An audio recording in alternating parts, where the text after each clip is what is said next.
Libros hechos con piel humana, volúmenes malditos, obras proféticas. Hoy vamos a repasar algunos de los trabajos más misteriosos de todos los tiempos.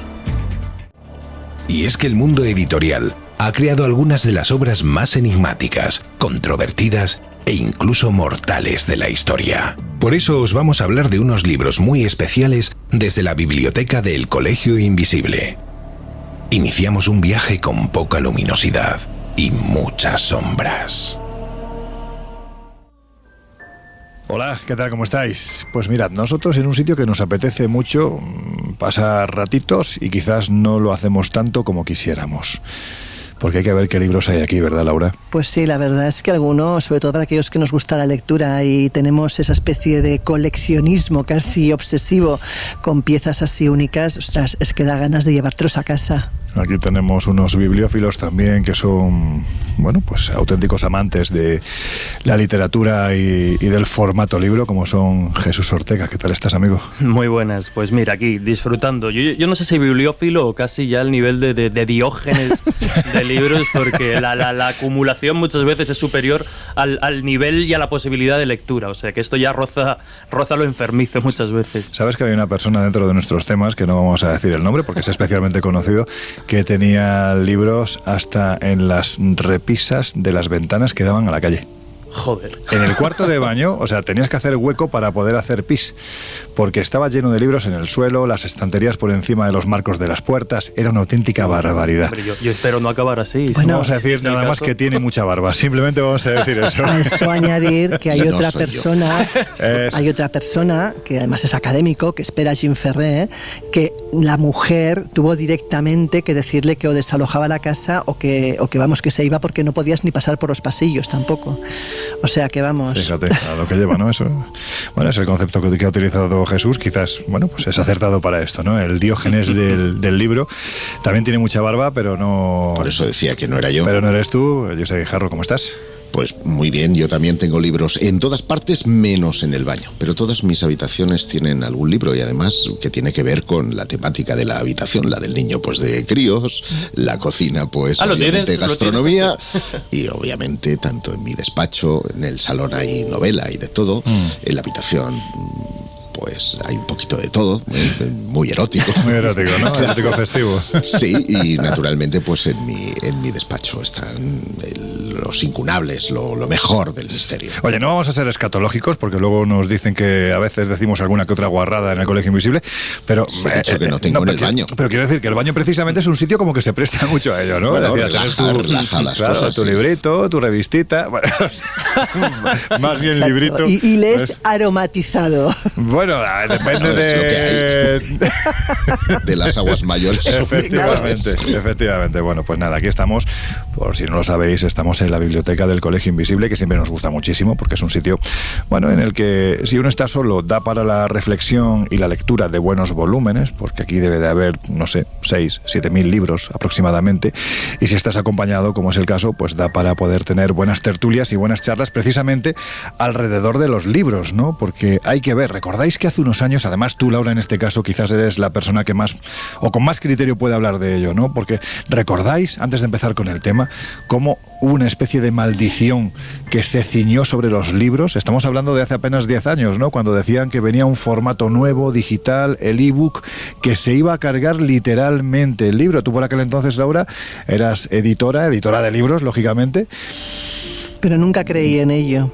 ¿Verdad? O sea, ¿Cuánta equivocación hubo detrás de aquello? Primera, porque España, Europa en general, con respecto a Estados Unidos, hay un gap cultural y de muchas otras cosas enorme. En Estados Unidos es verdad que un 30% o un 40% de la población se aficionó a la lectura electrónica, pero en España eso es mucho más complicado. Ni tenemos esa cultura, ni invita la lectura electrónica. Además es una cosa que para consulta está bien, pero para leer una novela es que te deja... pierdes algo por el camino, y aquí no he llegado nunca a enganchar. O sea, sí hay un porcentaje, pero un porcentaje muy pequeño. y no se pueden firmar las pantallas. Bueno, a ver, sí se hace. O sea, Rafa Nadal, por ejemplo, se ha pegado muchos años en Roland Garros firmando las lentes, en este caso, de las cámaras, ¿no? Bueno, un cristal que ponían por delante. ¿Qué? Un cristal que ponían por delante. Bueno, un cristal que ponían por delante. En este caso también puedes poner un protector en la pantalla. No le pegan un castañazo. Eso.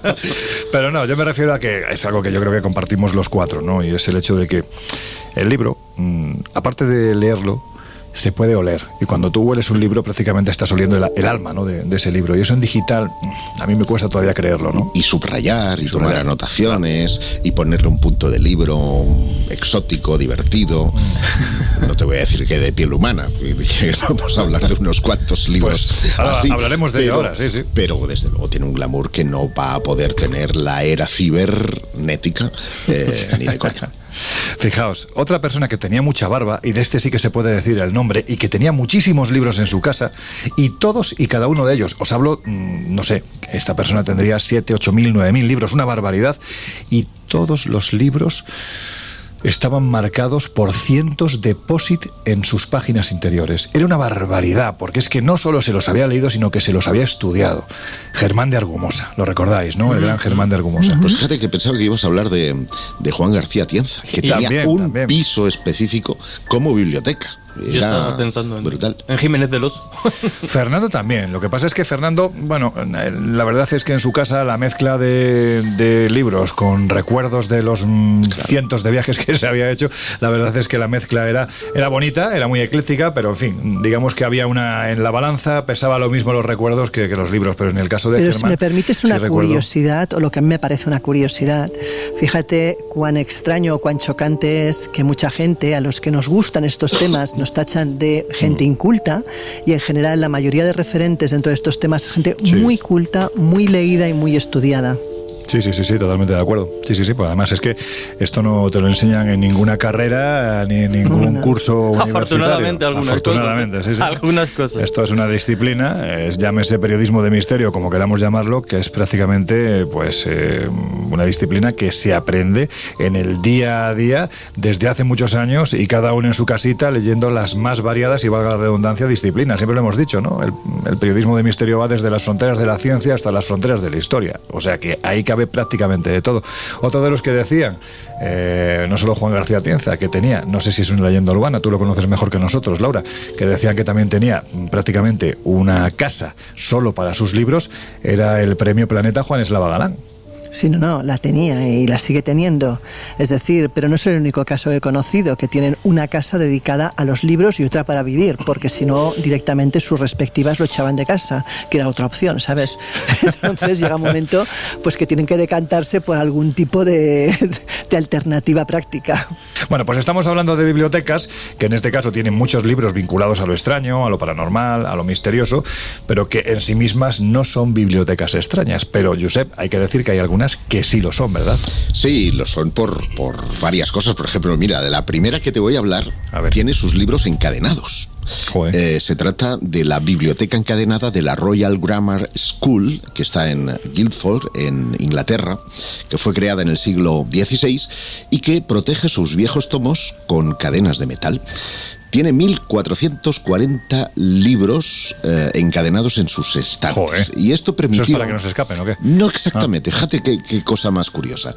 Permitió que los libros importantes, que estaban antiguamente bajo llave, pudieran estar en estanterías, y con la cadena tú te los llevas, los puedes consultar, pero no te los puedes llevar. Entonces es una forma, o previo a lo que sería una biblioteca pública. Sí.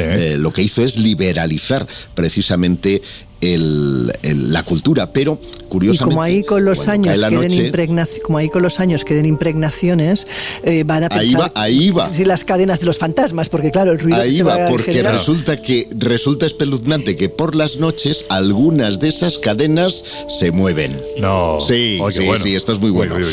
Otra biblioteca muy, muy curiosa, porque seguramente es la más pequeña del mundo, pero no en cuanto a volúmenes, sino en cuanto a tamaños, es la que está en la Casa de Muñecas de la Reina Mary.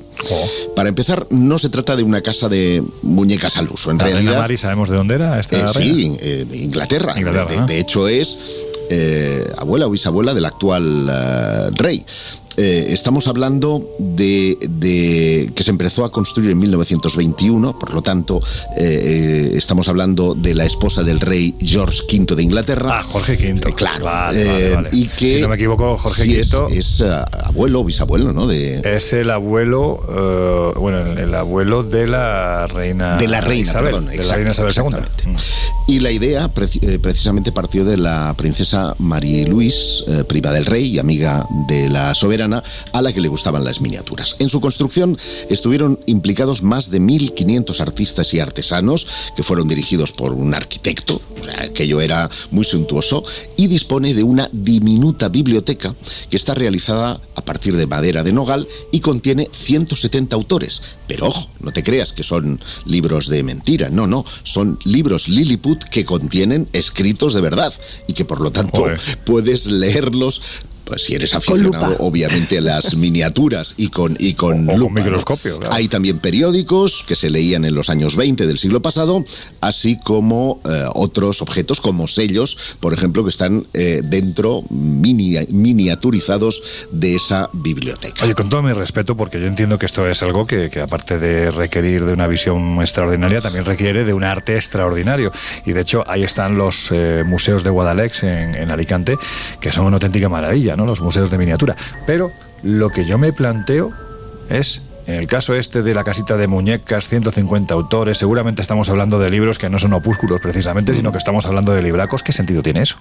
Bueno, pues el de coleccionismo, yo dudo mucho que por mucho que le gustaran las miniaturas, intenta ser lo más fiel posible a la realidad. De hecho, si te vas a todas las dependencias, verás que hay trenes en miniatura que son capaces de moverse. En fin, es una auténtica pasada. Las luces se encienden, una auténtica pasada.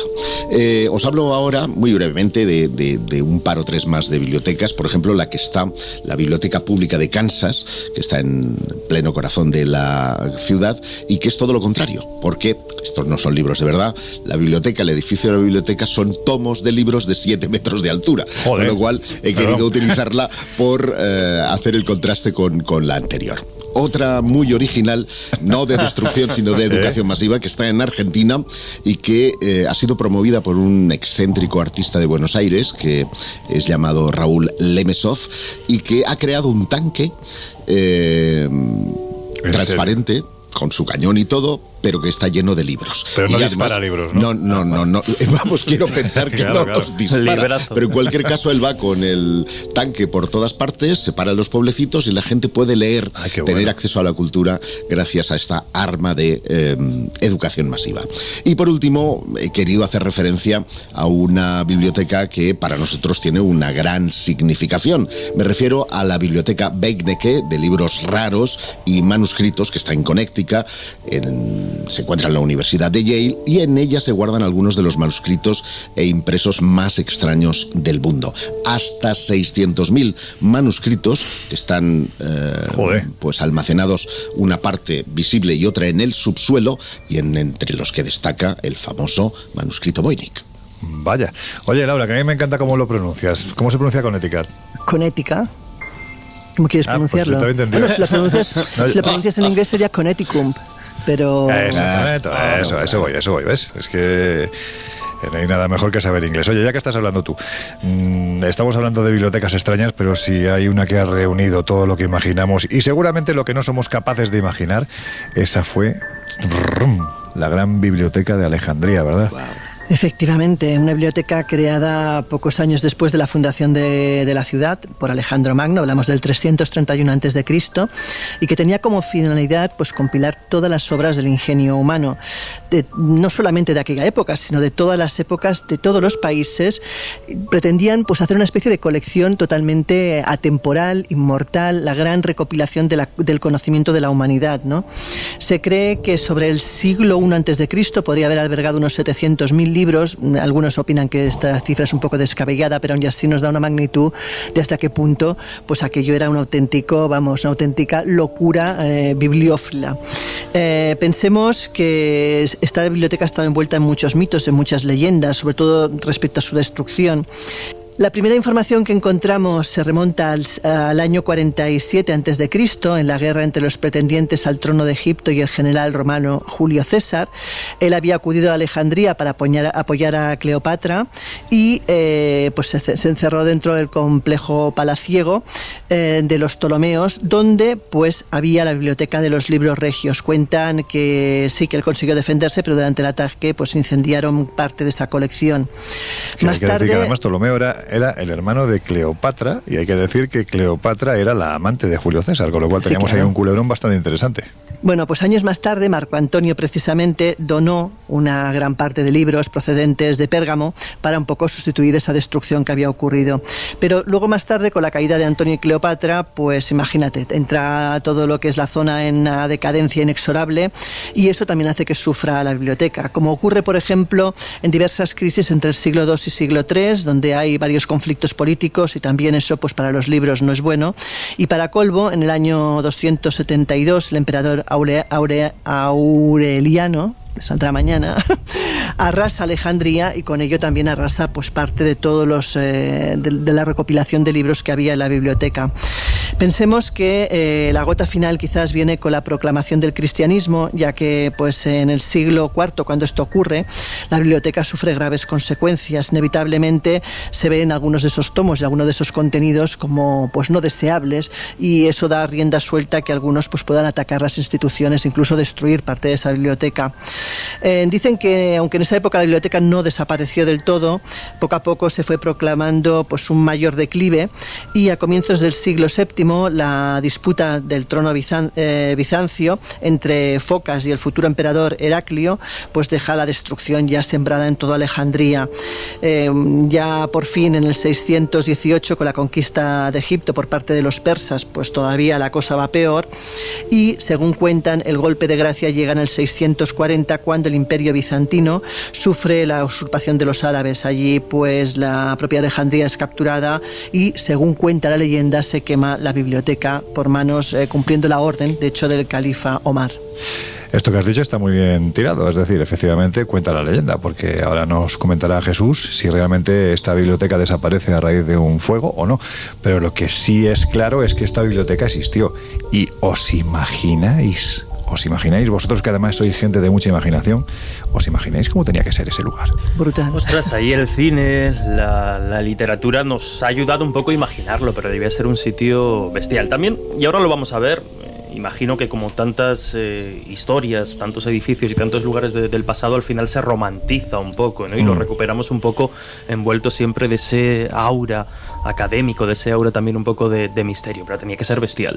Hombre, teniendo en cuenta que supuestamente albergó cerca de 700.000 manuscritos, es una barbaridad. Es decir, si hemos hablado que la Beinecke tenía 600.000 y es un edificio tocho, con subterráneo y tal, ello tenía que ser monumental. Ya desde esa perspectiva yo me imagino, pues tienes presente Karnak cuando entras, claro, algo así, ¿no? Algo extraordinariamente tocho, y además, claro, ponte en la situación, leer ahí dentro, o tenía que tener unos ventanales extraordinarios, o lamparitas de aceite, o yo qué sé, ahí la imaginación es extraordinaria. Y no solo lo que son los libros, las buenas bibliotecas suelen estar decoradas al uso, y ahí me imagino estatuas, me imagino, bueno, no sé, cuadros, me imagino planisferios, me imagino un montón de cosas. Claro. Es que fíjate, estamos hablando de una biblioteca bueno, pues de la época tolemaica, es decir, ya el final prácticamente de la cultura egipcia, está a punto de desaparecer.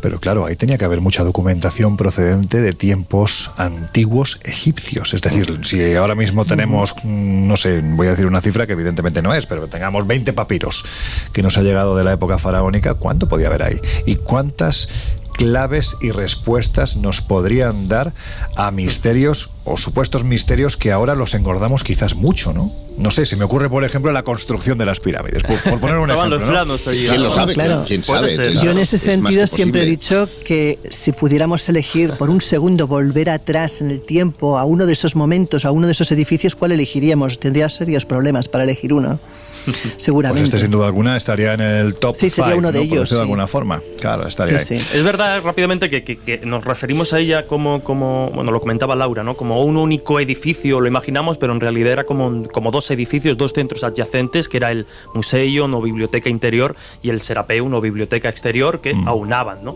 Como dos edificios a uno o dos en uno, que era esa biblioteca. Y también esas cifras que varían entre los 500.000 y los 700.000 volúmenes, bueno, ahora lo vamos a ver con el final, ¿no? Estamos hablando de un sitio que ha generado mucha literatura y mucha imaginación. Hay algunos especialistas que quizá un poco más escépticos o más prudentes dicen que quizá habría que quitarle un 0 a esas cifras, pero sin duda sigue siendo una barbaridad. Una cantidad bastante grande, es más que evidente. Bueno, se intentó hacer muchos siglos después, milenios después, se intentó hacer algo similar, ¿no? Para intentar aunar la cultura en la nueva Biblioteca de Alejandría. La verdad es que, bueno, pues con un gusto, vamos a decirlo así, que un poquitín discutible, pero ahí está la nueva biblioteca en la ciudad de Alejandría, al norte de Egipto. Pero una de las cosas que siempre se ha barajado, o que se ha dicho, o que se ha, bueno, pues hemos visto tanto en literatura como en cine, es que esta biblioteca desaparece a raíz de un enorme incendio. ¿Y cuánto de verdad o cuánto de mentira hay en esto? Y si hay mucha mentira, ¿realmente cómo desaparece? Venga, destruye. Bueno, aquí hay bastantes teorías, bastantes especulaciones. Lo que parecen tener claro, no hay un consenso definitivo en lo que respecta al final de la biblioteca, pero lo que parece estar claro es que al menos no se destruye única y exclusivamente a causa de un único gran incendio que, bueno, pues la literatura y las historias nos hablan de que uno de esos iniciadores pudo ser precisamente Julio César en la batalla que tiene lugar en el 48 antes de Cristo, y que estando precisamente sitiado lo que manda a sus soldados es que prendan fuego a unos barcos egipcios para poder escapar, para poder huir, y precisamente el fuego de estas naves pues tiene como consecuencia accidental que bueno, pues el fuego, el incendio se extienda por las zonas colindantes a los muelles y cause precisamente una devastación tremenda en otros edificios de la ciudad, entre ellos esta gran biblioteca o estos edificios que hemos señalado de la biblioteca. Esta referencia de Julio César nos llega precisamente por Séneca el Joven, que es un poco el que prende la mecha, nunca mejor dicho, a la idea de que es Julio César el que quemó los 40.000 rollos, se hablaba entonces de la biblioteca. Mientras que, bueno, pues otros autores, por ejemplo, nos hablan de que precisamente el fuego del que son víctimas de alguna forma una serie de manuscritos, una serie de pergaminos, de unos edificios que hay en los astilleros que estaban muy próximos, son los que generan ese incendio. Como digo, cabe la posibilidad de que precisamente en estos incendios se quemase parte de la biblioteca, pero tendríamos que tener en consideración precisamente otro incendio, porque también nos encontramos ya muchos siglos después, precisamente en esta ocasión por parte de Teófilo en el 391 después de Cristo, que se sigue hablando de otra quema. Como digo, vemos que a pesar de que las cifras nos llevan al siglo I antes de Cristo con ese incendio de César, después sigue habiendo referencias de que, bueno, se habían salvado algunos manuscritos y que de alguna forma se seguía utilizando la biblioteca o parte de la biblioteca superviviente. Entre otras cosas, y aquí quizá no es que sea más triste, pero sí desde luego tiene menos fuerza a nivel visual, también puede influir precisamente el desinterés, es decir, que la biblioteca o los restos de la biblioteca sencillamente dejarán de utilizarse poco a poco, porque el conocimiento que como tal se había conservado hasta ese momento pues había dejado de tener vigencia, se iba renovando y por tanto entra en una especie de Esto, si me lo permites, es interesante porque claro, estamos hablando de un momento histórico en el que la cultura no está extendida en el pueblo. Sí, la biblioteca, claro, por lo tanto, era de uso prácticamente exclusivo para aquellas clases, fundamentalmente sacerdotes, que tenían acceso a la lectura y a la gente de la pasta, ¿no? Básicamente. Sí, pero a veces la pasta no supone la cultura, desgraciadamente.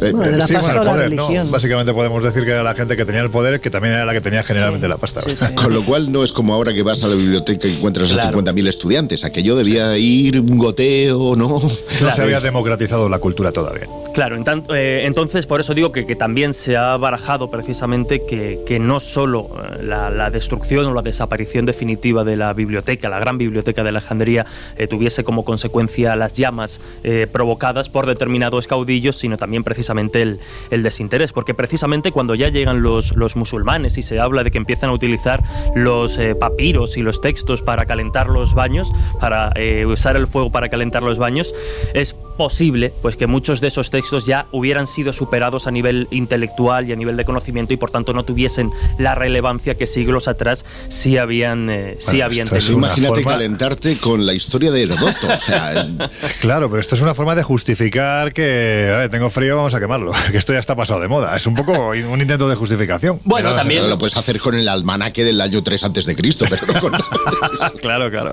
También es cierto que algunos de esos textos obviamente se salvaron precisamente por la labor de determinados copistas e incluso que también, y de esto sí hay constancia, muchos de los textos que se presuponían estaban en la biblioteca de Alejandría y que por tanto de alguna forma se dieron por desaparecidos para siempre, han sido después hallados en otros puntos del Mediterráneo, precisamente como consecuencia de esas copias de papiros que ya empezaban a circular de alguna forma. Pero en resumidas cuentas, por responder un poco a la pregunta inicial, lo que parece que está claro, y los especialistas así lo consideran, es que esa idea del incendio único, tremendo y desolador que acaba de una con la biblioteca habría que descartarla porque, bueno, pues es una evolución de diferentes circunstancias y diferentes catástrofes lo que a lo largo de los siglos pues acabó destruyendo la famosa y casi legendaria biblioteca. Josep, ¿serían los archivos privados del Papa, los archivos vaticanos, la nueva biblioteca de Alejandría? Aunque hay quien piense que parte de la antigua también estaría contenida en estos archivos, pero ¿vendría a ser una cosa parecida? Bueno, vayamos por pasos. Resulta que en 1475 el Papa Sixto IV, fundó lo que conocemos hoy como la Biblioteca Vaticana y en su interior pues podemos encontrar hasta 2 millones de volúmenes. Son unos cuantos más, hemos citado ya 2 bibliotecas enormes, una actual, una pasada, pues, con 600-700.000 volúmenes. Que hemos hablado de 600.000, aquí nos vamos a los 2 millones, claro, que están en 30 fondos documentales y con piezas únicas de la cultura occidental. Pues hay códices latinos, griegos, persas, árabes, hebreos, por lo que no es descabellado pues hacer una relación, ¿no?, en Biblioteca de Alejandría con el Vaticano. Pero según el poeta, te va a encantar, a ti que te gustan los nombres raros, Calímaco de Cirene. Sabía que te gustaría. Enorme, Calímaco. Calimaco. Es que además te imaginas un tío muy grande, ¿verdad? Mira, por ahí viene Calimaco, o sea, una especie de jugador de rugby. ¿Verdad? Bueno, pues Calímaco decía en el siglo III que la Biblioteca de Alejandría tenía 490.000 libros, con lo cual queda muy por debajo de Vaticano. Y 2 siglos después se llega hasta los 700.000. Pero hay una diferencia para mí extraordinaria con el Vaticano, y es que la primera tenía la finalidad de compilar todas las obras del ingenio humano, esto nos lo ha contado Laura, ¿no?, de todos los países, de todas las culturas, y el Vaticano, a pesar de que tiene libros incunables y sigue creciendo a un ritmo de 6.000 libros anuales, o sea que no es una biblioteca muerta, sigue viviendo, ha concentrado sobre todo lo que tiene que ver con la fe. Ojo, no con la fe católica, sino con la fe en general, porque, por ejemplo, está allí el códice hebreo más antiguo, un cifra del siglo IX, una Biblia completa copiada de Italia a caballo entre los siglos XI y XII. Hay también muchos comentarios de la Biblia y de la Cábala y del Talmud, que tienen un gran valor, y también tienen mucho interés los textos en hebreo sobre medicina, filosofía, astronomía y otras ciencias. Otra de las joyas, por ejemplo, que supongo habrá visto recientemente Laura en la Biblioteca del Vaticano, son los que se conocen como papiros Bodmer, un grupo de 22 papiros que fueron descubiertos en Egipto en 1952 y que fueron adquiridos por un coleccionista que tiene este nombre, era suizo, Martin Bodmer, y que contienen fragmentos del Antiguo y del Nuevo Testamento, así como obras del cristianismo primitivo y de autores clásicos. El Archivo Secreto Vaticano se separó del resto de la biblioteca a principios del siglo XVII por decisión del Papa Francisco, ya que, quiero decir que le ha cambiado el nombre el Papa Francisco, y ahora se llama Archivo Apostólico, le ha quitado lo de secreto. ¿Por qué?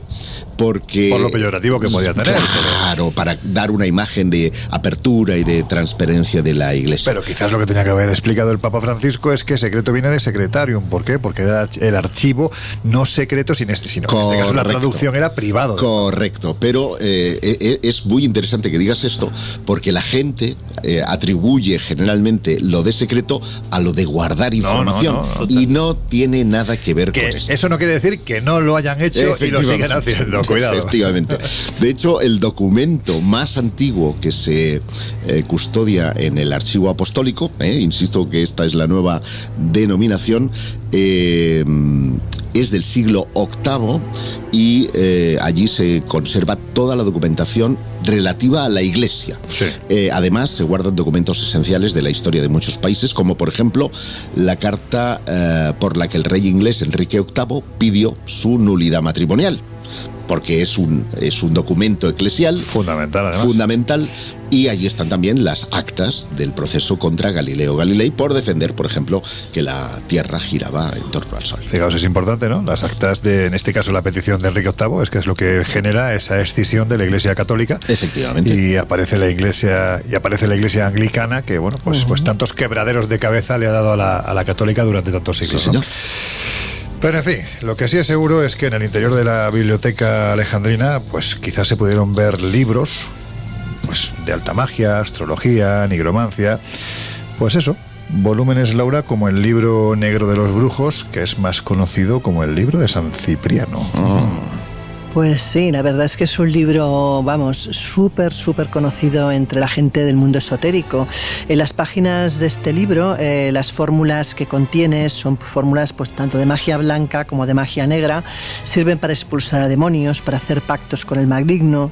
Y este libro, el libro de San Cipriano, que también es considerado uno de los grimorios más famosos del mundo, probablemente también es uno de los más peligrosos de la historia.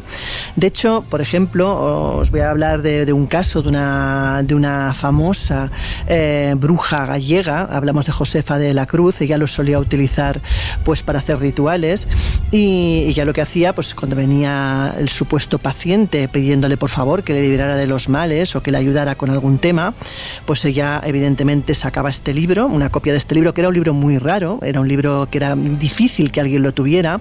Nuevamente ella pues lo solía tener muy bien guardado en un libro antiguo, y leía pues una especie de salmo. Al terminar, la persona se suponía que había recibido una bendición y que podía volver a casa, pero sabía que si esa bendición no había funcionado, todavía podía venir una segunda vez para una segunda bendición, para una segunda súplica o una segunda petición, que normalmente pues consistía en leer al revés alguno de los textos que había en el libro. Lo más importante no era solamente tener este volumen, que ya era una cosa complicada, sino saberlo utilizar correctamente, que muy pocos sabían. Esta curandera gallega, por ejemplo, alcanzó en la primera mitad del siglo XX una fama enorme, de hecho trascendió fronteras, y venía gente de toda España porque sabían que ella poseía este libro, cosa que no era nada fácil, pero además sabía utilizarlo. Era un libro que se utilizaba desde para oraciones sanadoras, conjuros contra el mal de ojo, formas de expulsar demonios o incluso para pactar con el demonio. Y probablemente pues una de las preguntas que nos asalta es: ¿qué hacía un santo como San Cipriano firmando un libro para invocar las fuerzas del mal?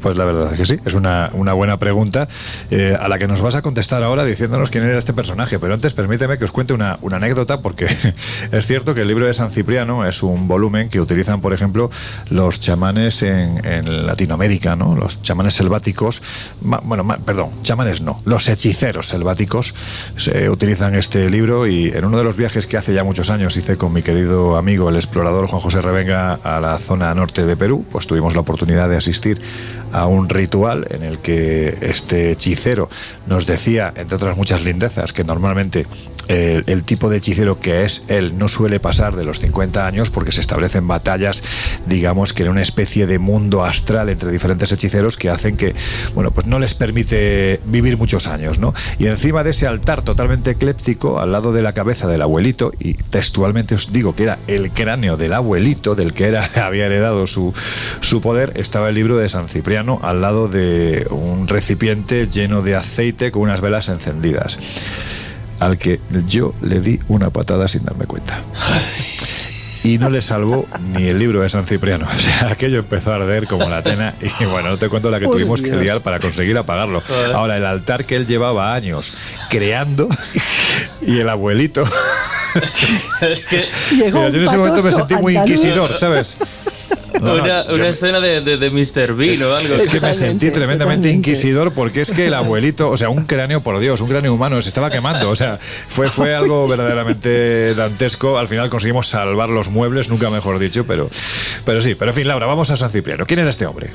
Pues fíjate, buena parte de las imágenes religiosas que tenemos de él en iglesias consagradas precisamente a su culto hacen referencia a un santo que nació sobre el año 200 en el norte de África y que llegó a ser obispo de Cartago. Sin embargo, el San Cipriano al que se atribuye el libro fue también un mártir cristiano nacido en Antioquía sobre el siglo III. Sus padres, cuentan, eran unos acaudalados señores, eran unos devotos paganos que adoraban a multitud de dioses. Se dice que este santo tenía una gran cultura, tanto en artes de adivinación como en preparación de conjuros, aunque también en cuestiones filosóficas, ya que había viajado mucho, sobre todo por Asia y por África. Su conversión al cristianismo se produce cuando tiene unos 30 años, tras un incidente relacionado con una historia de amor. Y en esa particular existen dos versiones posibles. La primera, la más conocida, afirma que un joven llamado Aglaide le encarga a Cipriano una fórmula que le permitiera enamorar a una mujer llamada Justina, que sistemáticamente pues le negaba su amor porque decía que ya estaba consagrada al cristianismo. El caso es que San Cipriano no consigue con sus artes que resultado ninguno, y él entonces invoca al mismísimo Lucifer para consultarle el porqué de la razón de esa falta de resultados. Entonces el demonio le contesta que nada se puede hacer contra alguien que está consagrado al Dios cristiano, ni mucho menos contra alguien que se protege con la señal de la cruz. Esa misma versión sobre su vida asegura que desde entonces renegó del maligno y de la magia, convirtiéndose al cristianismo en cuerpo y alma. Dicen, de hecho, que fue decapitado en Antioquía y sus reliquias repartidas entre la iglesia de San Juan de Letrán, Toulouse y la catedral de León. Pero la otra versión, que es algo diferente, señala que el propio Cipriano se ofreció un día para mediar en un duelo a muerte que mantenían dos jóvenes por una mujer llamada Celia. Al ir el santo a su encuentro, él mismo queda prendado de la belleza de la muchacha y aunque se siente atraído por ella, cumple con su encargo. Al conocer que la mujer era cristiana y no quería a ninguno de los dos rivales, él mismo entonces confiesa su amor, pero ella también le rechaza. Dice esta versión menos popular que el mago prepara entonces un potente filtro amoroso para conseguir los afectos de ella y que la joven cae en sus brazos no sin antes reprocharle entre llantos su manipulación. Cuando Cipriano se siente culpable por lo que ha hecho y pretende destruir todo su arsenal mágico, se le aparece entonces el demonio disfrazado de forastero. Él mismo habría puesto en manos de Cipriano ese libro de magia que luego le haría famoso. Tras dedicar durante un año a estudiar sus artes y finalmente decidir abrazar el cristianismo, se cuenta que habría muerto en compañía de las que serían entonces Santa Cecilia y Santa Justina. Pero en cualquier caso, Cipriano de Antioquía habría dejado como legado el que sería uno de los textos más famosos de recetas mágicas, un verdadero grimorio donde se mezclan conjuros, hechizos, exorcismos con oraciones cristianas, una mezcla un tanto curiosa. Este libro negro fue editado en varias versiones diferentes, en multitud de idiomas, y es libro de cabecera para muchos brujos, curanderos y videntes.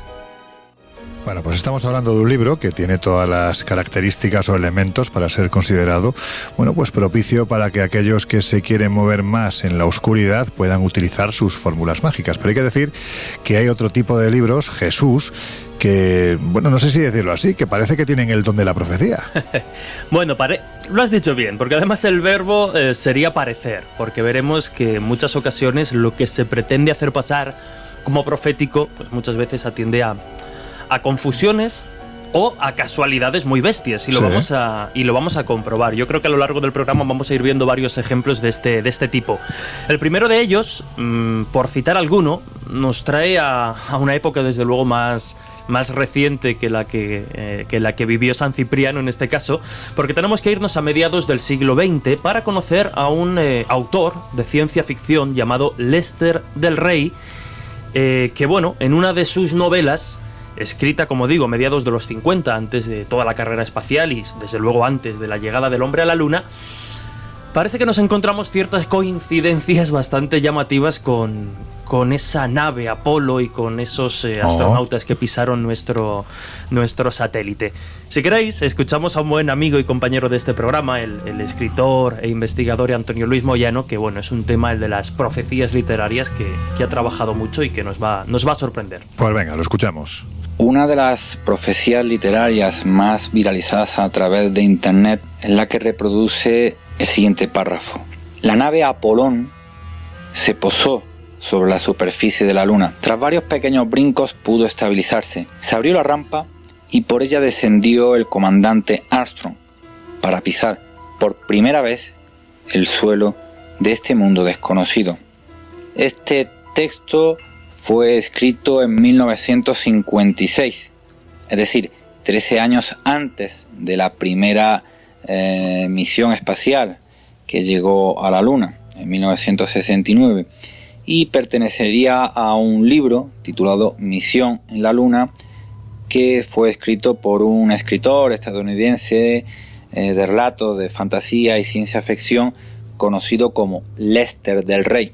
Como habrán advertido los radiantes, el párrafo incluye los suficientes elementos como para convertir la novela en una profecía tanto más inquietante que las célebres centurias de Nostradamus, porque la nave mencionada como la primera nave que llega a la Luna es Apolón, que coincide con el nombre de Apolo 11, que fue la primera misión espacial en la Luna, y el personaje que desciende por primera vez sobre la superficie lunar se llama Armstrong. Como es sabido, fue precisamente el comandante Armstrong, junto con Aldrin y Collins, que permaneció en órbita, el primer hombre que puso pie sobre la superficie lunar. Se trata de una inquietante profecía. Bueno, como veis, la cosa queda muy, muy en alto, ¿no? Es decir, el Apolón y el Apolo, el nombre de Armstrong en esta novela de Lester del Rey y después pues en el Apolo 11 y la llegada a la Luna. Sin embargo, vamos a ver qué hay de cierto en esta pretendida profecía literaria que lleva circulando desde hace décadas por diferentes libros, artículos y por internet. Pero antes de hacerlo, Jesús, vamos a matizar claramente de qué tiempo, o sea, decir, vamos a repetir, ¿de qué año estamos hablando cuando hacemos alusión a la creación literaria de la que estamos? 1956. Es que estamos hablando de muchos años antes. Es y decir, estamos hablando de 4, 9, 13 años antes. Uh-huh. Pero bueno, vamos a ver que al final, en este caso en concreto, atiende, digamos, a ciertas confusiones con otros textos de Lester del Rey. Ya sabía yo que esto tenía trampa. Escuchamos a Antonio Luis Moyano. El caso es que, aunque sea a costa de desinflar esta profecía tan inquietante, nos encontramos ante una leyenda urbana.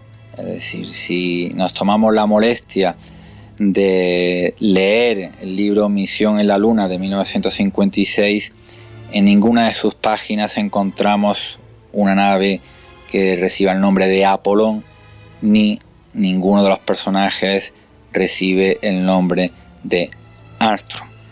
Se trata de una falsa profecía, de una leyenda urbana que se ha ido viralizando a través del tiempo por corta y pega, y por lo que yo he podido rastrear parece ser que esta falsa profecía pudo haberse comenzado a difundir en revistas estadounidenses a partir de los años 80. Es decir, alguien empezó a sacar de contexto una serie de párrafos de distintos relatos de Lester del Rey, y a partir de ahí pues se construyó esta falsa profecía que nunca existió. Y si hablamos de profecías literarias, pues también salta a la palestra otro de los grandes autores del siglo XIX, otro de los grandes maestros de la literatura de terror, aunque sus incursiones en la literatura de terror fueron casi mínimas en comparación con otros textos, pero ha pasado a la historia por eso, ¿no? Hablamos del gran Edgar Allan Poe. que precisamente en uno de sus libros, en una de sus novelas, la narración de Arthur Gordon Pym nos habla del naufragio de una serie de personas y cómo al final tienen que acabar sacrificando a uno de los miembros del grupo para alimentarse. Pobre grumete. Exacto, mediante el canibalismo. Y aquí yo no sé, bueno, lo vamos a escuchar porque la coincidencia con un suceso real posterior es bastante bestia. Yo no sé si hablaría tanto de profecía, pero sí de coincidencias bastante llamativas. Escuchamos de nuevo a Antonio Luis Moyano. Al atormentado escritor Edgar Allan Poe se atribuye una de las profecías literarias más inquietantes. De su amplia obra de relatos de terror destaca una novela, la narración de Arthur Gordon Pym, escrita en 1938, en la que relata el naufragio de un ballenero, el barco Grampus, donde logran sobrevivir 4 marineros. El caso es que estos 4 marineros están a la deriva en una pequeña embarcación y la única manera de sobrevivir que encuentran es la de comerse a uno de ellos. Es entonces cuando echan a suertes el sacrificar a uno de sus compañeros para comérselo y poder sobrevivir. El grumete, que tiene la mala suerte de ser sacrificado por sus otros 3 compañeros para ser devorado por ellos, recibe el nombre de Richard Parker. Pues bien, tiempo más tarde, concretamente en julio de 1884, se produjo el naufragio de un barco, la Mignonet. Este barco sobrevivieron 4 marineros que a bordo de una chalupa pues no tuvieron más remedio que sacrificar a uno de sus compañeros para poder sobrevivir, igual que se relata en la novela de Allan Poe. Lo que resulta más inquietante es que el grumete, que fue sacrificado para ser devorado por sus otros 3 compañeros, recibía un nombre, Richard Parker, el mismo que había aparecido en la novela de Allan Poe. Bueno, esto ya rompe un poco la estadística, no sé. Claro, aquí yo ya no sé si hablaríamos tanto de profecía o de una de esas coincidencias imposibles que también conoce Josep. Pero podemos, digamos, aunque Antonio Luis Moyano nos va a dar una interpretación que desde luego no rompe la magia del suceso, aquí ya podemos quedarnos con 2 vertientes, ¿no? O la casualidad pura y dura y tremenda, o también tener en cuenta que es que Edgar Allan Poe se documentaba muy bien para sus historias y esto tuvo como consecuencia precisamente que un suceso posterior, como vamos a escuchar, pues tuviera relación con esta narración completamente ficticia. ¿Aceptamos Josep Laura Pulpo como animal de compañía? Vamos a yo aceptarlo. acepto coincidencia como animal de Sí, compañía. ¿verdad? Sí, obviamente, a pesar de que hay libros, estoy pensando por ejemplo en Futility, que también establece una relación con el Titanic. Vamos a hablar después en la segunda hora de este tema, precisamente a raíz de las noticias terribles que hemos podido estar leyendo y que todavía hoy nos están llegando del sumergible que ha implosionado. Pero bueno, efectivamente tiene mucho que ver con el Titanic y con las profecías literarias que hubo alrededor de eso, pero esto para la segunda hora, así que si os parece ahora escuchamos de nuevo a nuestro querido amigo Antonio Luis Moyano. Sobre esta profecía tan inquietante se da una explicación. Y es que en aquella época, aparte de que eran habituales los naufragios de barcos y de balleneros, existía un protocolo dentro de la jurisdicción de los marineros, y es que en un estado de necesidad se podía sacrificar a uno de ellos pues para poder sobrevivir el resto.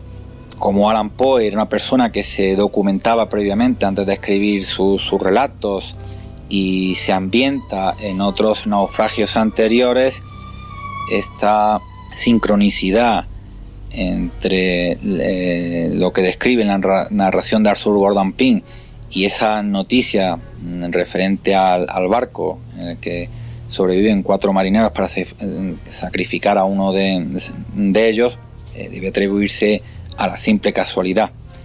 En cuanto al nombre de Richard Parker, en aquella época era un nombre tan frecuente pues como decir ahora pues Juan García.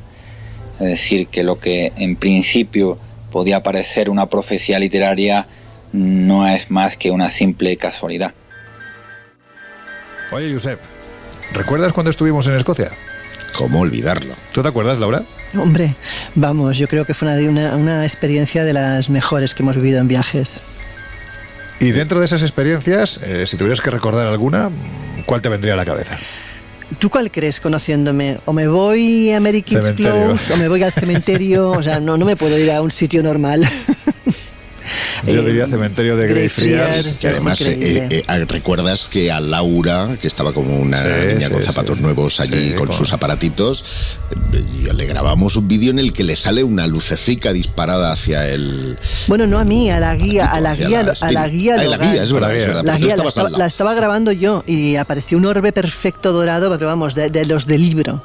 O sea, precioso además. Sí, además esta guía la teníais totalmente cautivada con los cacharros de investigación. Yo creo que al día siguiente se fue a buscar a comprarlos ella, porque vamos, estaba flipada porque más decía, dices que contestan con acento escocés, o sea, dice, es tremendo. Bueno, pues ¿qué tiene que ver esto con los libros? Lo vais a saber en la segunda hora, porque hay quien se dedicó durante mucho tiempo a hacer libros con piel humana. Estáis en el Colegio Invisible, enseguida volvemos. Hola, si te acabas de incorporar al Colegio Invisible de hoy, que sepas que te estamos hablando de bibliotecas muy especiales, con libros muy especiales, hechos por gente muy especial. Bueno, pues como vemos, en la primera hora os hemos estado hablando de libros que tenían esas capacidades, entre comillas, proféticas, pero ahora vamos a hablar de otro tipo de libros.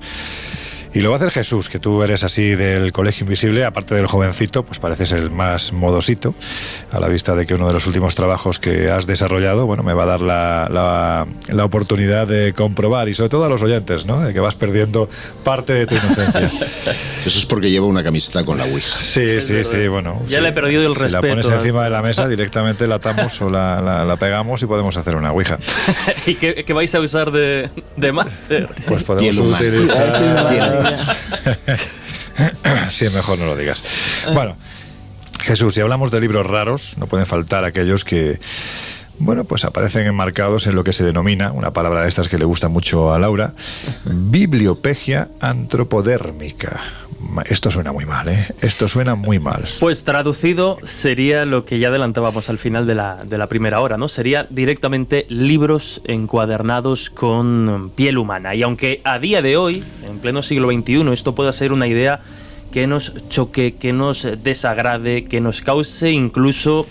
pues eso, ¿no?, cierto malestar y un poquito de asquete. Lo digo porque justo hace poquito Josep me estaba enseñando una foto, no solo de libros, sino de otras cosas, como por ejemplo puede ser prendas de ropa, pantalones hechos de piel humana. Bueno, y es que da un no nos olvidemos, pero es que el pantalón no nos olvidemos que en la época nazi había una de las guardianas cuyo hobby era eso, precisamente. Y hacer lámparas también, sí, de ¿no?, todo. y estas cosas. Es que la foto que nos ha enseñado Josep, no sé, yo no la voy, no creo que no la vamos a colgar, porque es muy desagradable. Es muy desagradable. Pero es un pantalón hecho con todo lo que uno tiene de cintura para abajo. Francamente desagradable. Incluidos todos los pelos. Y porque eso era precisamente lo más complicado a la hora de encuadernar estos... Déjame decir que está digan, ¿no?, en el Museo de Magia y Brujería de Islandia. Y se llaman necropantalones. Y ojo, pues tiene su gracia, ya que formaban parte de un conjuro que tú tenías que dar autorización para que una vez muerto esos pantalones fueran a parar a ti. O sea, los pantalones hechos con la piel del fallecido, tú habías hecho un pacto. Con la piel, con los pelos, con el culo, con los testículos y con el pene. O sea, es que está todo completo. La cremallera. A mí me recuerda a la matanza de Texas y me provoca mucho desagrado. Bueno, en fin, vamos a los libros. Vamos a los libros que, como digo, aunque a día de hoy nos pueda sorprender para las sensibilidades modernas, hay que decir que precisamente en Europa y en América, sobre todo, y ahí ya podemos situar un poco el origen de esta costumbre, finales del siglo XVII, comienzos del siglo XVIII y hasta bien entrado el siglo XIX, Pues estos libros se convirtieron sobre todo en un detalle decorativo, digamos, en un detalle también de coleccionista que de alguna forma era aceptado, ¿no?, por la sociedad del momento. Y nos encontramos principalmente dos categorías, luego evolucionarían, pero los primeros libros encuadernados con piel humana atendían sobre todo a dos géneros o a dos modalidades muy, muy concretas. Por un lado, las crónicas sobre crímenes de asesinos, y después Josep nos dará más información al respecto. Y por otro lado, los estudios médicos, es decir, había determinados estudios de medicina y determinadas investigaciones que se encuadernaban después con piel humana. Esto ya en el final de lo que se conoce, como adelantabas, como bibliopegia antropodérmica, que ya fue a finales del 19, dio un giro y de los crímenes y la medicina llegó a tener incluso un cariz romántico, porque lo que hacía era, pues encuadernar, igual que de alguna forma lo veíamos y lo vamos a ver con los crímenes, pues estos relatos de amor, o incluso, por ejemplo, cuando fallecía el marido o la mujer, lo que hacía era con su piel encuadernar un libro, y tenía, ya digo, lo que ahora nos puede sorprender, en aquel momento tenía esa visión romántica, ¿no? Hay una zona yo estoy a punto de vomitar. No, yo tengo una pregunta que no es ninguna frivolidad, pero ¿hay alguna parte del cuerpo que sea especialmente más laxa o favorable para coger la piel? La barriga para los hombres y el culo las mujeres, ¿no? Es que, claro, si para preservar el amor de tu esposa, de tu amada, de que se acaba de ir, tienes que cubrir un libro o hacer un libro con la piel del culo, sinceramente. No sabría responder, claro. Pero hay una parte concreta es que me he acordado de un comentario de un monólogo de Berto Romero que hablaba de una parte muy concreta del género masculino que ya lleva la costura por fuera. O sea, ya es un tipo de bueno, mandamos un abrazo muy fuerte a nuestro pues no querido descartes Berto. Que sea oyente del colegio, porque es muy aficionado. Yo sé que él ha sido durante mucho tiempo, tenemos amistad con él, que escucha, es oyente fiel de La Rosa de los Vientos. Y nada, Berto, si estás por ahí también escuchando estas cosas que decimos, te mandamos un fuerte abrazo. Bueno, ya lejos de la frivolidad, lejos de la coña, había dos métodos, digamos, para trabajar la piel humana que no difieren, desde luego, de lo que es trabajar otro tipo de piel animal. Por un lado, el método tradicional, que era empapar la piel en una solución de hidróxido de calcio. Después se retiraba la carne, la grasa o el pelo también a mano, y se dejaba en ese líquido unos pocos días antes de pasar a los baños de tanino, que era el elemento químico más fuerte y que por tanto ya dejaba la piel lista. Mira, se me ocurre que hay pieles que no tienen pelo, no hace falta quitarles el pelo. Oye, pues mira, eso que ahorramos de tiempo. Un querido compañero acaba de pasar por el Colegio Invisible, lo he visto pasar por el pasillo. Ha venido a la biblioteca a buscar. Ha venido a la biblioteca, nos ha visto y ha cerrado la puerta y se ha ido. En fin, es un querido compañero conocido por todos. Y había otra alternativa que era parecida, pero bueno, digamos más económica, y era empapar la piel en orina, y era un método mucho más antiguo, es decir, la química no y había más avanzado. perfumado, sí, también. Sí, bueno, ahí ya la cosa cambia. Era un método que, como digo, ya se utilizaba en la más remota antigüedad, porque el amoníaco presente en la orina lo que hace es que disuelve la carne, también la grasa, también el pelo, y deja la piel lista para estirar y secar. De hecho, desde la segunda mitad del siglo XVIII, las curtidurías de que nos encontrábamos a lo largo del continente europeo, como bien decía Josep, contribuyeron a aumentar precisamente el olor que las caracterizaba. ¡Qué maravilla! Porque no solo con orinas, sino que se mezclaba se hacía una disolución con agua, con heces de perro y de paloma. Es que si alguna vez, no sé si habéis estado en Fez, en Marruecos, es muy, muy habitual una visita a las curtidurías, ¿no?, que hay allí. El olor que impregna eso, y son productos, digamos, naturales, no estamos hablando de orina, bueno, que también es natural la orina, pero me refiero, no tiene el cometido, es brutal.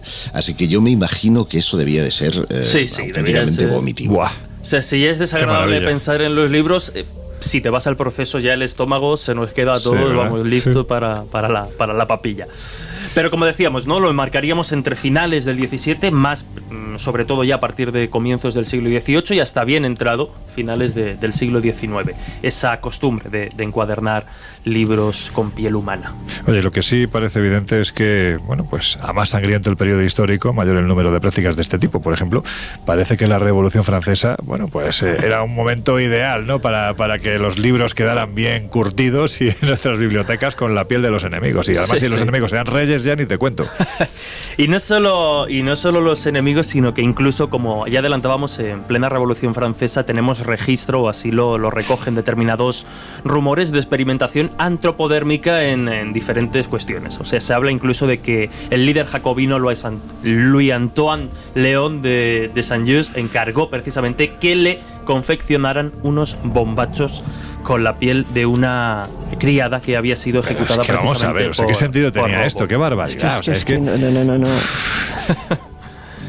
O sea, Bueno, me pues daría un repelús, me daría una angustia. Ya, hombre, ya. Es que más allá de lo que, o sea, te quiero decir, me daría un asquito que no veas.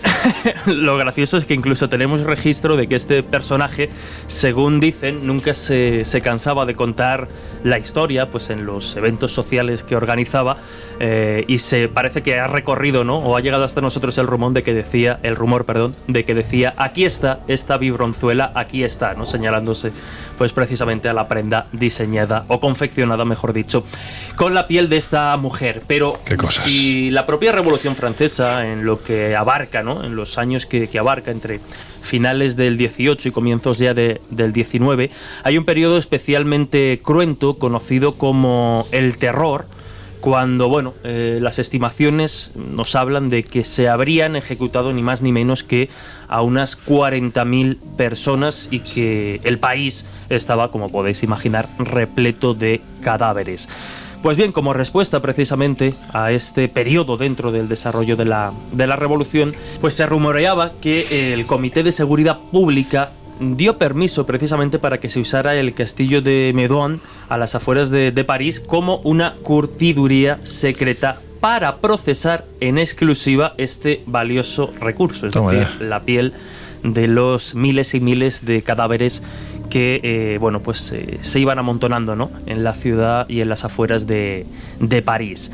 Y es que parece ser que esta concesión del Comité de Seguridad, pues el comité como tal se puso las botas con la piel humana, porque no solo se encuadernaron las botas de la señora aquella que se llegaron trabajaba con el otro a elaborar ya no solo bombachos, sino también botas precisamente de cuero humano, accesorios de piel humana, e incluso, centrando otra vez el tema en la encuadernación de libros, se habla de que habría varios volúmenes de la Constitución francesa que se encuadernaron, según se cuentan, con cuero humano.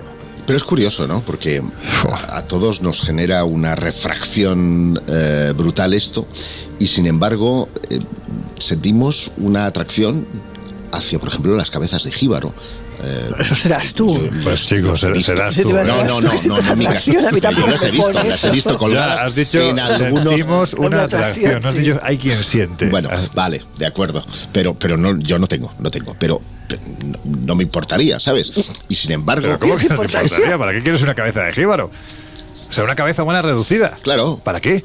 Pues, no sé, tiene su gracia, ¿no? Tú sabes que hay un compañero en nuestros temas que cambió una cabeza a un suar, a un jíbaro en Ecuador, cambió una cabeza que debía de ser de un antepasado suyo, se la cambió por unos calzoncillos. Ay, Dios mío. No, eso no lo sabes. Pues sí, un querido compañero hizo el cambio. Sí, ya te puedes imaginar. Bueno, en fin, continúa, así se está haciendo. Que a veces, durante el periodo nazi, antes lo recordaba Laura y es verdad, pues se utilizaron pisapapeles como cabezas humanas, hubo de todo, se hizo de todo. Sin embargo, el hecho de llevar ciertas partes anatómicas a la cotidianidad nos genera una repulsión, yo el primero, de esos objetos, ¿no? Cuando a lo mejor, si no nos dicen que eso es piel humana, te crees que es piel de cordero y tiras. Pero sobre todo porque, a ver, a mí lo que me viene a la cabeza, lo primero es una falta de respeto brutal al difunto. O sea, es que es una cuestión ya de una ética y de una moral que en este caso, bueno, en fin, pues digamos que se evapora. Es un poco lo que ocurría llevado a otro extremo, ¿no? Porque aquí estamos hablando de lo que se denomina arte funerario, ¿no? Es como cuando estuvimos, recordáis, en el ¿cómo se dice, hombre? En el osario de Kutná Hora, en República Checa, Claro, es que tú entras allí y de repente te encuentras una lámpara que ha sido hecha con todos y cada uno de los huesos que tiene el cuerpo humano. Y ves guirnaldas llenas de tibias, peronés, cráneos, columnas, que son, bueno, la verdad es que hay que decir que no son feas. Es decir, que dentro de lo que es ese aspecto gótico siniestro que tiene lugar, hasta se puede llegar a hacer bonito, ¿no? Hay incluso un escudo que es del señor que ordenó hacer aquello, un tal Schwarzenberger, creo que se llamaba, o algo así, que parece el escudo del Barça hecho literalmente con huesos humanos. Bueno, es que no soy capaz de encontrarle sentido a esto. No sé si vosotros se lo encontráis. Yo no soy capaz. No, yo tampoco, la verdad. O sea, yo no lo pondría desde luego en el salón de mi casa, ninguno de estos objetos. Me acuso que hubo una época en la que conseguí un cráneo humano. Mira. Para tener en el despacho y me lo tiraron directamente. Es que lo de Josep es un poco... Es que déjalo correr, no vamos ya a los amigos que tiene este hombre, sino que ya ves, o sea, de primera, sí, una cabeza de jíbaro sí que la tendría. Y ahora... Pues, también tengo una piraña reducida ahí, Bueno, pues estábamos hablando, ya que estamos hablando de temas tan agradables como son, pues, asesinos muertos, libros que se hacen con piel humana. Al final de la segunda hora os comentamos, si lo recordáis, que uno de los lugares favoritos de este equipo seguramente es el cementerio de Greyfriars en Escocia. Es un sitio maravilloso donde hay mucha muerte, pero sobre todo se produjo mucha muerte, especialmente en los siglos XVII, XVIII y XIX. Y hay que decir que aquí actuaron dos de los más terribles asesinos en serie de la historia, Burke y Hare, que hay que decir que están muy vinculados a esto que nos contaba anteriormente Jesús, lo de la antropodermia, pues porque precisamente en el robo de cadáveres no solo se estudiaban los cuerpos, sino que se utilizaban para más cosas, ¿no? Efectivamente, los asesinos de Westport, del puerto oeste, autores de muertes en Edimburgo desde noviembre de 1827 al 31 de octubre de 1828, un año en el que estos dos individuos se cargaron nada más y nada menos que a 16 personas. ¿Para qué? Pues para utilizar sus cadáveres con fines médicos, porque lo que hacían era vender la carne fresca, entre comillas, a un doctor, el doctor Robert Nock, que investigaba anatomía en la Escuela de Medicina. Porque hay que decir, Josep, para que nuestros oyentes lo sepan, una de las mejores escuelas de medicina que había entonces, universidades en este caso, prácticamente en el viejo continente, estaba en Edimburgo, y hacían falta cadáveres para poder llevar a cabo las diferentes experimentaciones. Lo que pasa es que la demanda a veces era tan grande que si no había cadáveres, estos señores lo que hacían era fabricarlos, es decir, matar y cometer, por lo tanto, una atrocidad con ello. Hay que decir que en Gran Bretaña la Anatomy Act, que data de 1832, permite a cualquiera en legítima posesión de un cadáver donarlo para la disección médica. Pero antes, solo los cadáveres de los asesinos podían someterse legalmente al bisturí del anatomista. Y eso es muy curioso porque nos lleva a una historia que es la de John Horwood, un tipo de Bristol que fue encarcelado en 1821 tras matar de una pedrada, de un pedrusco, a una mujer con la que se había obsesionado. Se trata de Elisa Balsom.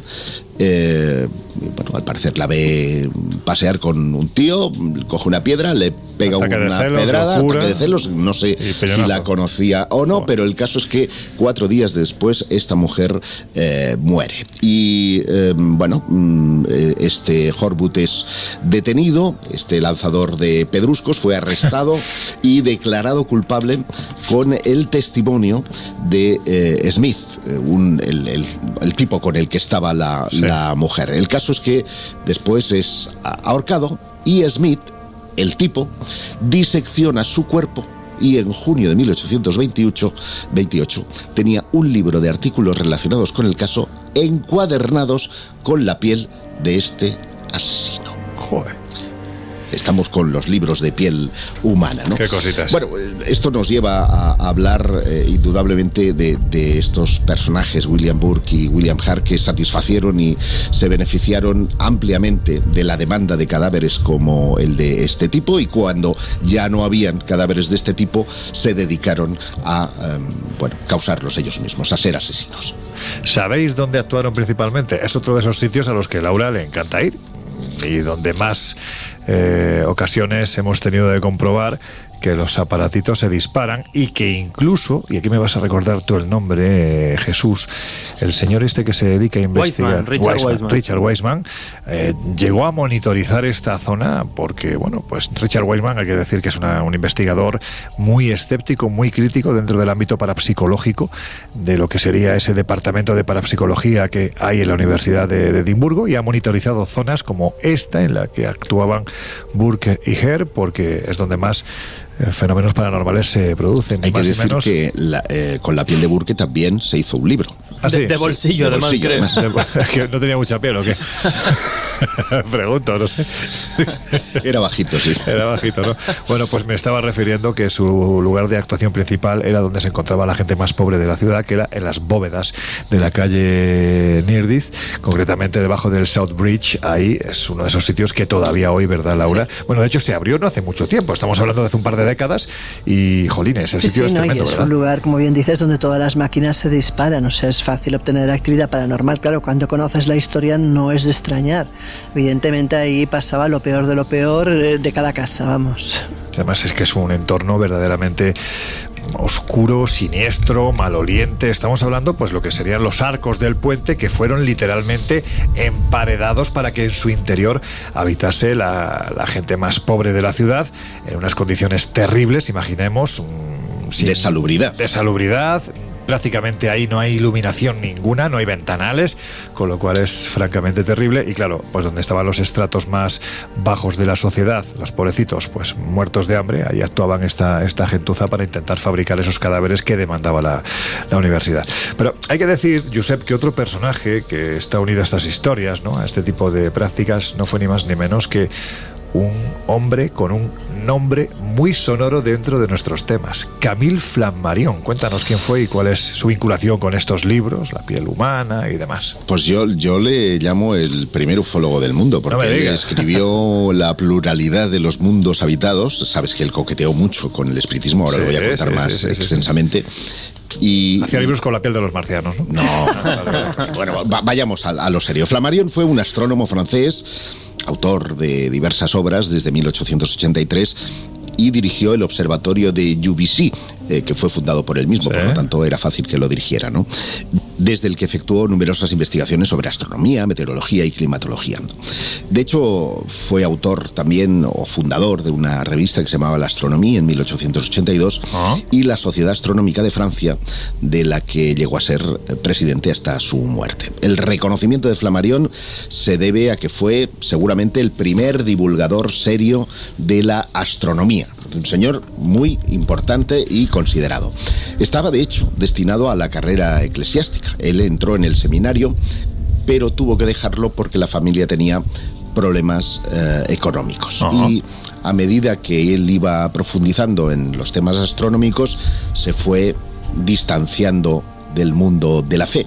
A medias, porque, como os decía antes, entra en escena Allan Kardec, el fundador del espiritismo, y aquello le deja apasionado. Se convierte en uno de los mayores entusiastas del espiritismo, aunque ni su labor científica ni el enfoque de sus publicaciones resultarían afectados. Y ya que hablamos de libros con piel humana, también tiene una historia relacionada con ellos. Se trata de una devota seguidora. Tú imagínate qué tipo de seguidora puede ser. Pues así de primeras no. No. Vale. Imagínate el tipo, no el nombre. El tipo de seguidora, porque esta mujer, que sufría tuberculosis, escribe en su testamento que una vez muerto quiere que la piel se la den a Camille Flammarion, ¿vale? Para poder encuadernar un libro con ella. El caso es que la mujer muere en 1882 y, de acuerdo con sus deseos, se llevó su piel al famoso médico del doctor Rabaut, quien... ¿Cómo has dicho que se llamaba el doctor? Rabaut. Vale, vamos a dejarlo ahí. Quien entregó el mismo rollo de piel a Flammarion en su residencia. Le contó a Flammarion que había despellejado a una joven maravillosamente atractiva, cuyo nombre tenía prohibido revelar apenas unos pocos minutos después de su muerte, y obedientemente Flammarion mandó encuadernar un ejemplar de su novela 1867, Las tierras o los mundos del cielo, con el cuero, con la piel de esta mujer. Y en la portada se encuentra la siguiente inscripción: Execución pieuse du beau anonyme. Joder, qué bien pronuncias, tío. Perdona, que te he interrumpido. Es que pronuncias tan bien el francés que, por favor, vuelve a decirlo. Exécution pieuse d'un but anonyme, relieu un peu humain, lo que significa piadoso cumplimiento de un deseo anónimo encuadernado en piel humana. Y lo que significa que me vas a tener que limpiar la goma espuma en el micrófono, porque la has dejado... Es lo que tiene el francés. Ya. Cuando los periódicos se hicieron eco de la historia, Flammarion la confirmó en una carta al editor de la Crónica Médica. Engel realizó la encuadernación satisfactoriamente y a partir de ahí la piel fue inalterable. Este fragmento de un cuerpo hermoso es todo lo que ha sobrevivido de él a día de hoy y puede permanecer durante siglos en perfecto estado de respetuosa conservación. Hoy en día el libro puede encontrarse en la biblioteca del Observatorio Juvisy de Francia. Bueno, pues no solo sobrevivió este libro, o no solo sobreviven los libros que están hechos con piel humana, lógicamente también los libros que no necesariamente han sido hechos con este material, y por supuesto lo que sí es eterno son las canciones que os ponemos cada semana en el Colegio Invisible. Os dejamos unos segundos para que reflexionéis sobre todas estas cosas que nos ha contado Josep con una de nuestras músicas esenciales. Enseguida volvemos. Ahora sí, Laura, nos vamos a acercar a ciertos libros con un poquito de mala leche, vamos a decirlo así, porque quienes los leyeron se volvieron poco menos que locos, o sufrieron lo que para quizás las mentes más conspiranoicas, ¿no?, sería una especie de maldición. Por ejemplo, Excalibur, del que dicen que... pues que te abre directamente las puertas del manicomio como te descuides. Pues eso cuentan. De hecho, su autor es Ronald Hubbard, hablamos del fundador de la Iglesia de la Cienciología, quien declaró en 1948 que se inspiró para escribirlo en los 8 minutos que estuvo clínicamente muerto mientras lo estaban operando. Dice que su contenido es, por un lado, filosófico, pero que da respuesta a todos los enigmas que históricamente acompañan al hombre, de dónde venimos, cómo se creó el universo, si existe Dios, y cuenta que el libro es tan absoluto, tan poderoso, que cuando lo dejó leer, algunos de sus amigos más íntimos acabaron con problemas mentales y algunos de ellos incluso internados en distintas clínicas. Por esa razón, según cuenta la historia, él decide no publicarlo. Sin embargo, algunas personas tienen copias y se puede encontrar circulando por las redes.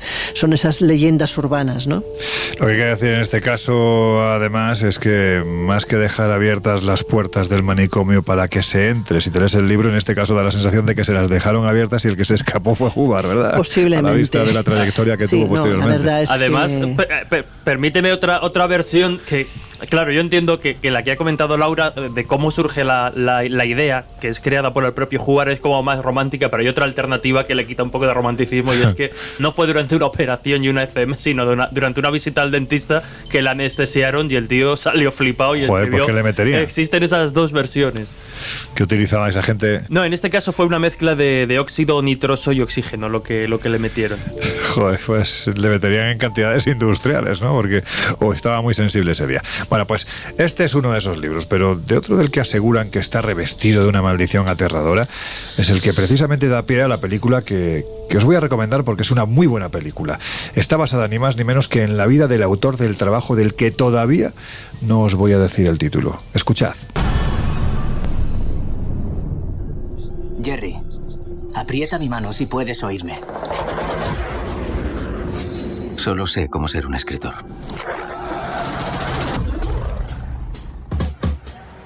No existe en el mundo nada más sagrado que un relato. ¿Qué opina de eso, señor Salinger? Durante el transcurso de mi fascinantemente aburrida vida, siempre he considerado la ficción mucho más veraz que la realidad. Relatos cortos. ¿Te has publicado ya? No es el primer listillo al que enseño. No soporto a maricas y farsantes. ¿Ahora qué hago? Es escritor, ¿usted qué cree? Escribir otra historia. Y después de esa, otra. ¿Desde cuándo escribir es una profesión? Y después de esa, otra. No sé si estoy hecho para esto.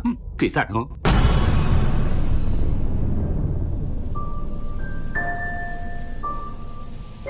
Laura, El guardián entre el centeno. Es que hay que ver qué libro más turbio, qué historia más oscura y oye, hay que ver la cantidad de crímenes que de una u otra forma están vinculados precisamente a este libro, ¿verdad? Pues sí, la verdad es que desde su publicación, hablamos de 1951, esta obra de D.J. Salinger, la única obra que escribió y considerada obra maestra, pues entró en un ciclo de críticas y de controversias diversas.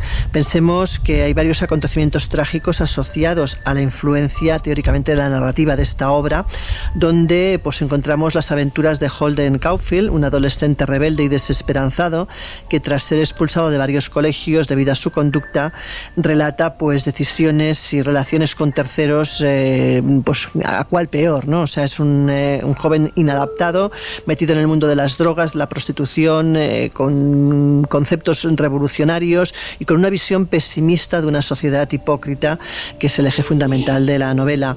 Eso lleva a que en la época, evidentemente, esta obra no fuera bien considerada, no la consideraban precisamente didáctica, aunque es verdad que con los años pues ha estado incluso utilizada como textos en muchas escuelas por su valor literario.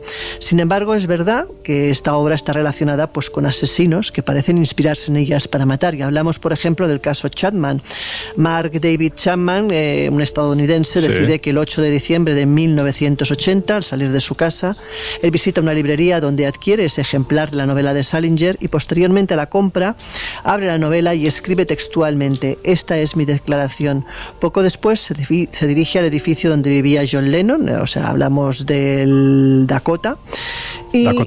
Sí, Dakota. Y ahí le espera durante horas frente a la entrada. Alrededor de las 5 de la tarde, Lennon y su esposa salen a la calle, son interceptados por Chapman, quien toma algunas fotos, incluso le hace que le firme una copia de su disco. Pero ahora después, cuando John Lennon vuelve a casa, es cuando Chapman decide arremeter contra ellos y disparar 5 veces, produciendo la muerte de Lennon. En lugar de huir del lugar del crimen, el asesino se pone a leer su ejemplar del Guardián entre el centeno hasta que llega la policía. Y en sus declaraciones policiales, que es quizás lo más inquietante, Chapman usa varias veces citas del libro que también utilizó, por tanto, en el juicio, y que aseguró que tras leer más de 15 veces la novela, la inspiración pues estaba ahí. Dice que él estaba seguro de que la mayor parte de él era Holden Caulfield, el protagonista de la novela, y que el resto pues debe ser el diablo que llevaba dentro. Otro de los casos a destacar precisamente es este, ¿no? Él fundó la secta criminal junto a su familia y ordenó el asesinato de Sharon Tate, esposa del reconocido director de cine Roman Polanski. Cuando se habla con Manson sobre su historial criminal, declara que está obsesionado precisamente con esta novela, con El Guardián entre el centeno. Incluso llega a afirmar que la novela contiene pasajes secretos que incitan a las personas a ser violentas. Otro caso es el de Robert John Bardo, que en 1989 asesina a quemarropa a la actriz Rebecca Lucille Schoffer en la puerta de su casa, luego de acosarla durante 3 años. A la hora de su detención y tras su huida, Bardo fue detenido junto a una copia de la novela entre sus manos también. O, por ejemplo, el caso Shirnan. Este cristiano palestino fue causante del asesinato de Robert F. Kennedy el 5 de junio de 1968, disparándole con un revólver calibre 22 en el Hotel Ambassador de Los Ángeles. Una vez tras las rejas, el asesino dio a conocer su obsesión con el mismo libro y, de hecho, le vio varias veces leyendo la novela en su celda. Pero también, por ejemplo, esta era la novela que leía John Hitchcler Jr. cuando atentó contra el presidente Ronald Reagan en 1981. O, por ejemplo, el libro también ha sido relacionado con Lee Harvey Oswald, asesino de John Fitzgerald Kennedy en 1963. Como conclusión, hay que decir que no deja de ser una gran obra literaria, pero con una historia bastante funesta. Muy funesta, muy revestida de oscuridad. No sé si en cierto modo profética, no lo sé, porque da la sensación, bueno, profética, claro, si se supiese que uno es un asesino y que está leyendo ese libro, pues vas a por él, ¿no? Antes de que haga ninguna barbaridad, sí. Pero todo esto se sabe a posteriori, ¿no? Todo lo que es el hecho de que estos asesinos, de una forma u otra, no sé si inspirados, porque no sé de qué forma se pueden inspirar en este libro para cometer esos asesinatos, pero ahí está, ¿no? Ahí está como parte de una cadena, un eslabón que no somos capaces de explicar bien claramente, ¿no?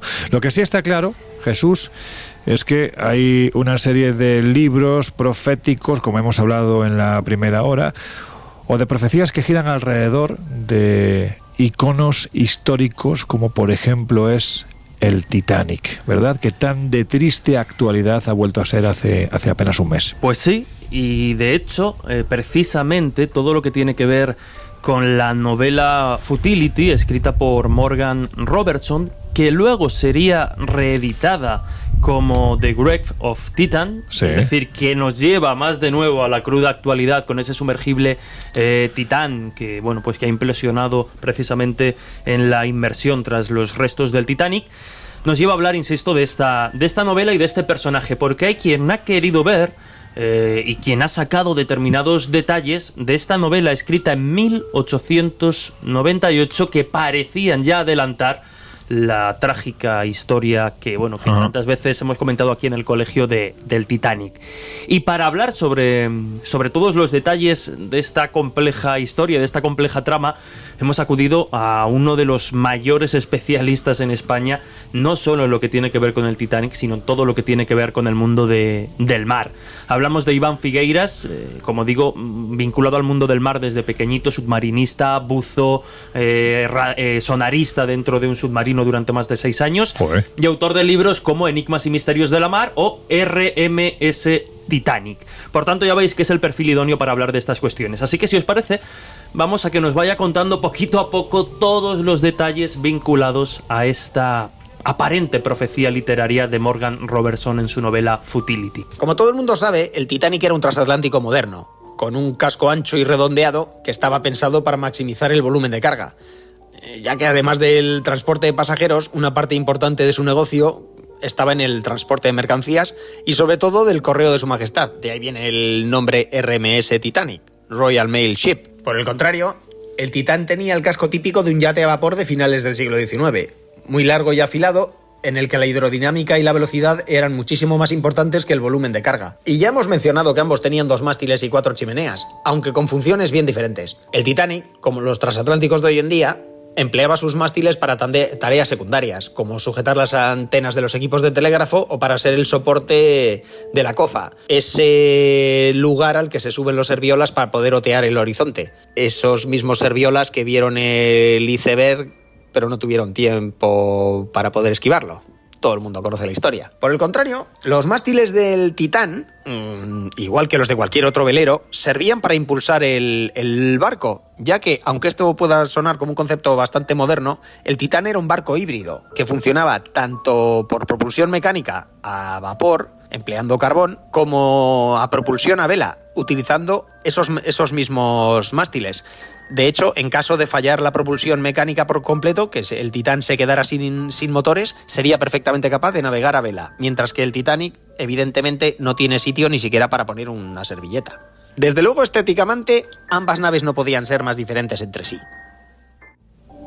Bueno, si ya nos adelantaba precisamente toda la literatura que ha generado estas coincidencias entre la novela Futility y el accidente o la tragedia del Titanic, vamos a ver precisamente cuáles son esas concretas coincidencias entre estas dos historias, la ficción y la más cruda realidad. ¿Quién no ha escuchado hablar de las profecías que parecían anticiparse al triste destino que tuvo el Titanic? Pues hoy vamos a hablar de la más conocida, probablemente, las coincidencias entre el Titanic y el Titán. En 1898... un escritor estadounidense llamado Morgan Robertson escribió una curiosa novela corta. Se titulaba Futility y en ella hablaba de un curioso barco llamado Titán, con una asombrosa serie de coincidencias con el conocido transatlántico que se hundiría 14 años más tarde en el Atlántico Norte, el RMS Titanic. O al menos eso es lo que nos han hecho creer. Según la historia que todos hemos oído, ambos barcos eran prácticamente iguales. Tenían las mismas dimensiones, el mismo desplazamiento, el mismo número de compartimentos estancos, el mismo número de motores, obviamente también el mismo número de ejes y de hélices,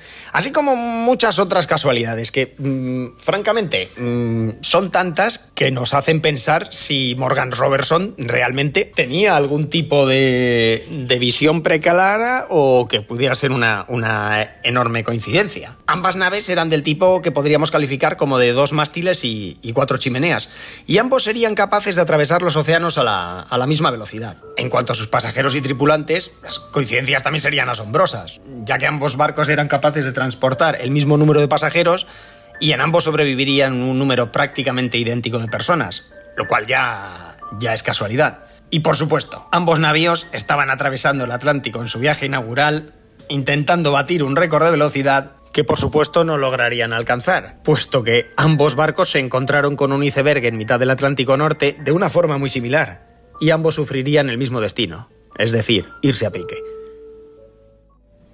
Yo no sé qué decirte, tú eres un tío muy escéptico, pero sinceramente, yo incluso intentando mantener mi escepticismo, es que esto ya rompe un poco la estadística, la casualidad, ¿no? Desde luego hay una más, ¿Ah, sí? y es que el creador del Titanic murió a bordo de, y el CEO de la empresa Titan murió a bordo del batiscafo.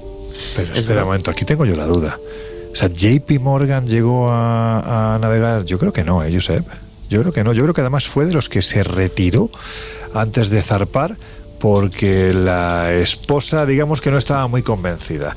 Y los del astillero, los dueños, Lord Gerd, que era el dueño de la Harland y Wolff, el astillero en el que se construye el Titanic en Belfast, tampoco viaja. Yo creo que precisamente esa fue una de las cuestiones que posteriormente da pie a la creación de esa conspiración. ¿Por qué precisamente el armador y el dueño no viajan en el que es su gran buque, el más importante que se ha hecho jamás, cuando lo hacían en todos los anteriores? Me da la sensación, o sea, no estoy muy seguro. Lo estoy buscando y no doy con... Sí. Bueno, pues que sean nuestros queridos invisibles quienes lo hagan y nos desvelen si esto es así a través de nuestras redes sociales, que ya sabéis que estamos en Twitter como @colinvisible12 y en Instagram y en Facebook como el Colegio Invisible en Onda Cero. Jesús.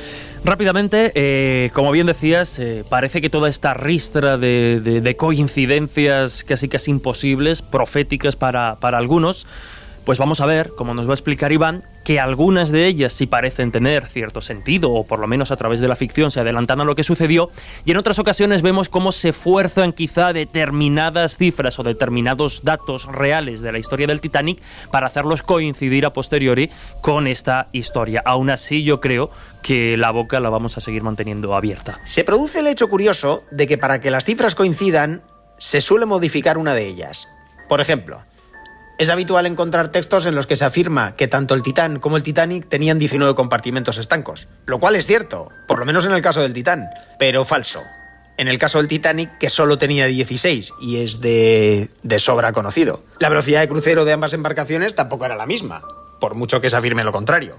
21 nudos en el Titanic y 25 en el Titán. El primero tenía solo 46.000 caballos de potencia y el segundo 70.000. A pesar de que en muchísimas fuentes se afirma que la más alta de las dos cifras es la válida para ambas naves.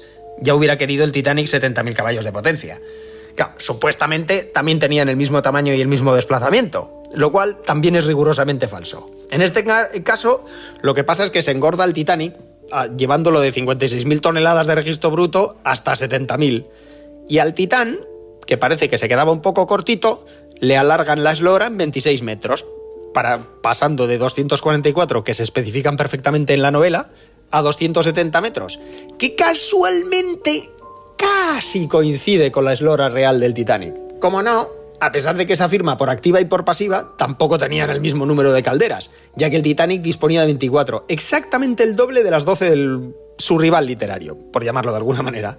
El número de pasajeros que tenían las dos naves o que eran capaces de transportar ambas, también se dice que es el mismo, alrededor de unas 2.500. Bastante real a la cifra real de 2.453 que el Titanic podría transportar como máximo, vamos, si hubieran vendido todos los billetes. Pero bueno, la cifra queda bastante alejada de los 2.000 seres humanos que hubieran podido viajar como pasajeros a bordo del Titán. Pero bueno, hemos querido dejar para el final la más grave de todas estas supuestas coincidencias. La del número de supervivientes, porque esta clama al cielo. Cuando comenzó a surgir la leyenda urbana de las coincidencias entre el Titanic y la obra de Robertson, la creencia generalizada era de que había habido 705 supervivientes en el transatlántico británico, por una serie de cosas que ahora sería muy, muy largo de contar. Pero bueno, según se afirmaba en la obra de Robertson, el total de personas que sobrevivieron al hundimiento del Titán era de 605, un número bastante parecido al que hemos mencionado, ¿verdad? En este caso, bastante más que en otros, podemos observar que se trata de una falsa coincidencia, probablemente creada aposta y con una clara intención sensacionalista. Y esto es así porque en la novela Futility solamente sobreviven 13 personas, que se explica perfectamente a lo largo de la obra y sin que hubiera ninguna posibilidad de error. Una persona que sepa leer números sabe distinguir perfectamente entre el número 605 y el número 13. Y en estos minutos finales, pues siempre llegan las conclusiones, y en este sentido yo lo que quiero preguntaros es algo tan sumamente humano y tan poco paranormal, porque es que se me ha quedado en la cabeza, es ¿qué tienen de especial los libros? Que dan juego, que dan pie a todo lo que hemos estado hablando en estos minutos. Bueno, yo creo que la magia de ser capaz de plasmar en papel todo, o sea, es decir, historias, la vida, y además lo que decíamos antes, ese componente táctil, ese componente aromático incluso que tienen, claro, pues es un conjunto de cosas. No es solamente el poder leer una historia, sino también es el poder a veces todo lo que te transmite un libro, que no solamente pues el texto, evidentemente. Aromático, sobre todo si está hecho con la piel del culo. Bueno, no me refiero a eso. ¿Será posible?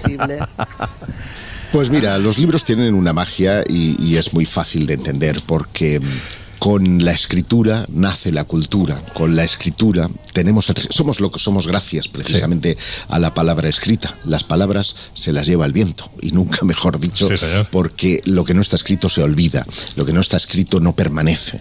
Y gracias a los libros tenemos la posibilidad de viajar con nuestra mente a países ignotos, a lugares maravillosos, meternos en historias truculentas, otras de aventuras, otras realmente entrañables, porque nos dan el contacto con los sueños y con la esencia del ser humano desde que tenemos noción de ser seres humanos.